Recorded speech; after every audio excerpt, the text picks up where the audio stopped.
심플심리. 안녕하세요. 심플심리입니다. 만나서 반갑습니다. 오늘은 감정에 대한 이야기를 해보려고 합니다. 우리가 살면서 느끼는 감정들 중에 두 번 다시 경험하고 싶지 않은 감정들, 없애버리고 싶은 감정들이 있잖아요. 그게 사람들마다 다 다르겠지만 저는 진짜 견디기 힘든 감정을 하나 꼽으라면 수치심이에요. 심플심리. 수치심이라고 하는 거는 가볍게 생각하면 쪽팔림, 부끄러움 이렇게 설명도 할 수 있을 것 같은데, 예를 들면 옷 다 벗고 탈의실에서 옷 갈아입고 있는데 누가 이렇게 벌컥 문을 열었다던가, 소개팅 갔다 와서 집에서 이제 거울을 보는데 고춧가루가 이빨에 이만하게 끼었다던가, 그걸 알게 됐을 때 느끼는 당혹스러움, 이런 것들도 우리가 수치풀하다, 수치스럽다 이렇게 얘기를 하는데, 사실 이런 상황 특이적인 부끄러움만 설명하는 감정은 아니고, 수치심은 내 존재 자체에 결함이 있는 것 같다고 느끼는 감정이에요. 나는 부족해, 나는 별로야, 난 보잘것없어, 이런 생각들이랑 연결된 감정이거든요. 그래서 수치심은 이렇게 쉽게 사라졌다가 나타났다 이런 감정이 아니라 사람들 마음 깊은 곳에 자리를 잡고 있어요. 그러고 있다가 내 존재감을 확인해야 되는 순간들이 왔을 때 굉장한 큰 힘으로 팍 치고 올라오게 되죠. 심플심리. 근데 내가 별로라는 그 느낌이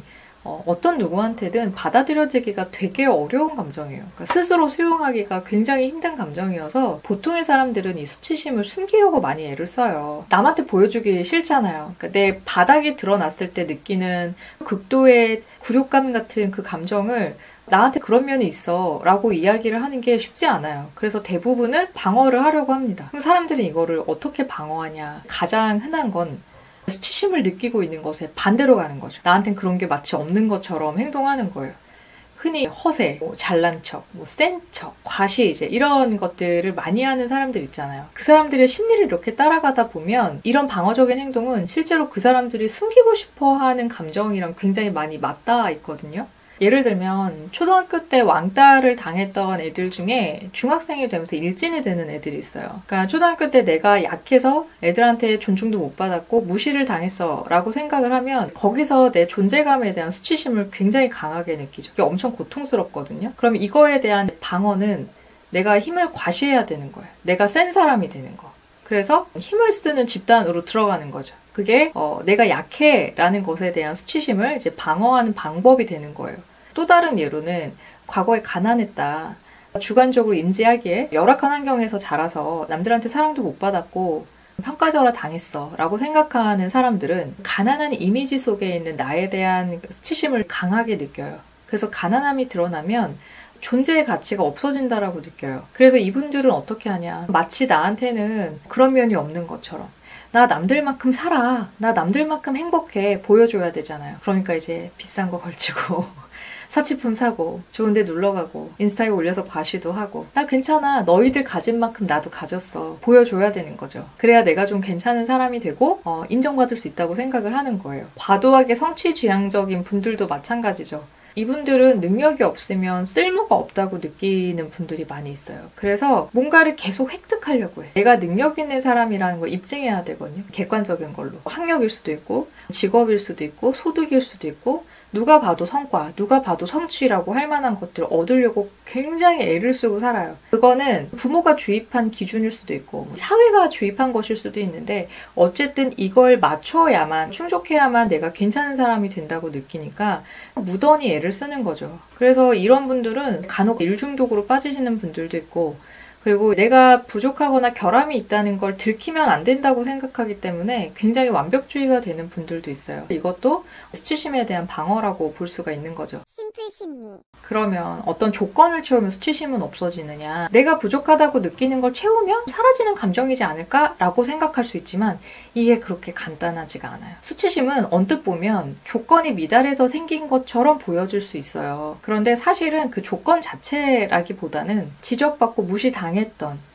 내가 수용받지 못했던 그 경험에서 만들어진 감정이거든요. 그래서 시작은 조건일 수 있는데 결국에는 나라는 존재로 번져버려요. 예를 들어서 우리나라 외모에 대한 평가를 많이 해요. 어린애들한테도 너는 왜 이렇게 살을 못 빼니? 그만 먹어. 여잔 뚱뚱하면 안 돼. 이렇게 얘기를 하거나, 코만 좀 높았으면, 키만 좀 컸으면 이런 얘기 흔하게 하거든요. 이런 얘기를 처음에 몇 번 들을 때는 시작은 그것만 문제인 것처럼 들릴 수도 있어요. 그런데 자꾸 듣다 보면 그냥 나 자체로는 이렇게 생긴 그냥 이런 나 그대로의 모습으로는 되게 매력이 없구나. 나는 뭔가 사랑받기가 어렵구나. 이런 감정을 남기거든요. 자존감의 스크래치가 되는 거죠. 그래서 뚱뚱했던 분들 중에 이렇게 살 빼면서 자신감을 회복하는 분들도 물론 있긴 있지만 어린 시절부터 뚱뚱한 걸로 놀림받거나 친구들 사이에서 배제가 되거나 굉장히 트라우마틱한 경험을 하셨던 분들은 자기 바디 이미지와 연결된 수치심을 굉장히 강하게 느껴요. 그래서 나중에 살을 뺄 수는 있어. 그래서 분명히 내가 예전보다 체중이 덜 나가는 것, 겉으로 봤을 때도 달라졌다라는 걸 알지만 내가 매력이 없다라는 생각은 그대로 이어질 수도 있어요. 심플심리. 보통 수치심은 어린 시절에 부모님이랑 상호작용하면서 많이 발생을 하죠. 왜냐하면 부모는 나한테 인정과 사랑을 주는 아주 파워풀한 대상이거든요. 그래서 부모로부터 잘 받아들여졌다고 생각하는 사람. 우리 부모는 나를 있는 그대로 사랑해줬어. 날 믿어줬어. 라는 감각을 단단하게 경험하신 분들은 어떤 문제가 생겼을 때 수치스럽다는 감정으로 이어지진 않아요. 사람이 살다 보면 욕도 먹고 실패도 할 수 있잖아요. 그러면 좌절감도 느끼고 우울감도 느낄 수 있지만 엄청난 망신을 당한 것 같다거나 내 치부가 드러난 것 같다라든지 뭐 되게 별 볼 일 없는 존재가 된 것 같이 이런 감정을 느끼지는 않는다는 거예요. 그리고 반대로 누가 봐도 너무 잘 컸는데 부모가 조건부로 사랑을 제공했던 경우 잘하면 막 예뻐해주고 못하면 막 깎아내리고 이렇게 양가적으로 양육을 했거나 비난이나 무시, 비교 이런 말들을 습관처럼 많이 하는 부모들도 있어요. 예를 들어서 우리 아이가 왕따를 당했다. 그러면 넌 잘못한 거 없어. 걔네가 잘못한 거야. 엄마 아빠는 널 지킬 거야. 이렇게 얘기해 주시는 부모님도 있지만 네가 나가서 그렇게 행동하니까 친구들이 싫어하는 거야 라고 얘기하시는 부모님들이 있어요. 나를 제일 사랑해줘야 되는 게 부모인데 부모조차 나를 존중하지 않는데 내가 어디 가서 사랑받을 수 있겠다라는 생각을 어떻게 키워가겠어요. 이런 사람들은. 부모가 열등감이 심한 경우도 마찬가지예요. 나한테 수치를 유발했던 조건을 자식한테 채우라고 얘기하죠. 못 채우면 그거 되게 부끄러운 거라고 알려줘요. 전혀 부끄러울 일이 아닌 걸 부끄럽다고 얘기하게 되면 수치심은 당연히 느낄 수밖에 없어요. 수치심도 학습이 돼요. 그리고 수치심이 유발되는 또 다른 중요한 축은 또래 관계죠. 왕따를 당했던 경험들 있잖아요. 다수의 친구들한테 소외됐었던 경험. 이거는 되게 모멸감을 주는 경험이에요. 진짜 이거야말로 그냥 너 자체가 싫어 라는 걸 여러 명의 아이들 동시에 표현하는 거잖아요. 그래서 어렸을 때 따돌림이나 소외의 아픔이 있으셨던 분들은 내가 받아들여질 수 있을 거란 자신감이 없어요. 그러니까 어딜 가도 눈치 보고 잘못하지 않았나? 과도하게 자기 검열을 하고 약점이 조금만 드러나도 과도하게 수치심을 느껴요. 그럼 친한 사람이 생기면 되는 거 아니냐라고 생각할 수 있는데 친밀하다고 보여지는 관계 안에서도 내 걸 다 꺼냈을 때 나라는 사람을 다 알게 됐을 때도 쟨 내 옆에 남아있을까? 이런 불안을 가져요. 그러니까 누군가랑 너무 밀접해져서 내 걸 오픈해야 되는 시점이 되면 부담스러워지는 거야. 그래서 아주 가까워지지 못하고 방어적이고 회피적인 대인관계를 하게 되는 경우들이 많이 있습니다. 심플심리.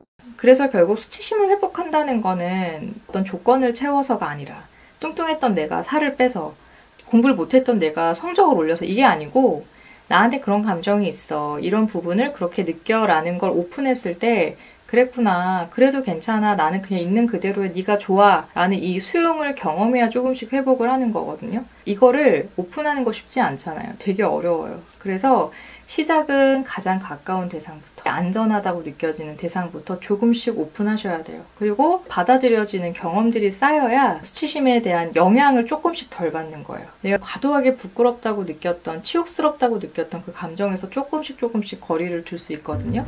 그래서 이런 연습들을 꼭 해보셨으면 좋겠고 실제로 아는 어떤 대상과의 연습이 너무 어렵다고 느끼시면 전문가들의 도움을 받는 것도 좋은 방법이 될 것 같아요. 네, 오늘 심플심리는 여기까지 하겠습니다. 다음 영상에서 만나요. 안녕!